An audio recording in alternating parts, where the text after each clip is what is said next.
இயேசு இங்கு சிறிது காலமும் வாழ்ந்திருக்கின்றார். இயேசு கபர்நகூம் ஜெபக்கூடத்தில் விவிலிய சுருளை வாசிக்கும் காட்சித்தான் நீங்கள் இப்போது காண்பதாம்.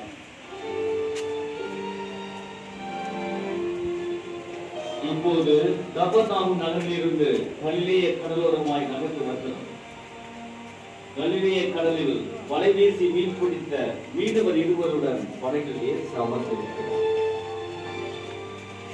இரவு முழுவதும் பாடுபட்டும் ஒன்றும் அகப்படாத விரக்தியில் இருந்த மீனவரிடம் வலைகளை மனது பக்கம் வீச சொல்லி அவர்கள் எல்லையில்லாத மீன்களை பிடிக்க, அதனால் தன்னை பின்பற்றி வருமாறு இயேசு அழைக்க அவர்களும் அனைத்தையும் விட்டுவிட்டு இயேசுவை பின்பற்றினார். இயேசுவின் வல்லமையை சந்தித்த மற்றொரு இடம் கானா என்ற கிராமம். இயேசுவும் அவரின் அன்னை மரியாவும் ஒன்றிணைந்து ஒரு புதுமையை நிகழ்த்திய இடம் இது. காட்சிரசமாக மாற்றி தன் முதல் புதுமையை செய்தார்கள். கலிலேய கடலின் தொடர் அங்கமாக விளங்குவது யோர்தான் ஆறு. அதன் கரையில் தான் திருமணம் நெருங்கிவிட்டது என்று மக்களுக்கு எச்சரித்து போகிறார்.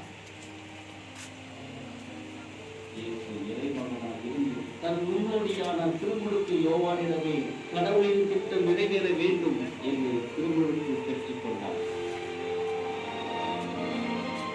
யோர்தான் ஆறு சாக்கடலில் சங்கமமாகிறது. சாக்கடலுக்கு அடுத்து அமைந்திருப்பது எருசலேம் நகரம். யூதேயா, சமாரியா, கலிலேயா இந்த பகுதிகளையெல்லாம் கடந்து மீண்டும் யூதேயா நாட்டா என்ற சகோதர சகோதரிகள் வாழ்ந்தார்கள். இவர்கள் இயேசுவின் அன்பை பெற்றவர்கள்.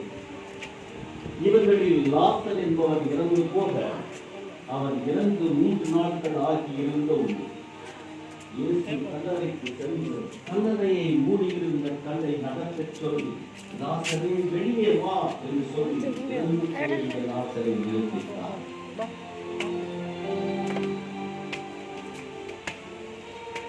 யோர்தான் ஆற்றங்கரையில் அமைந்திருப்பது எரிகோ நகர்.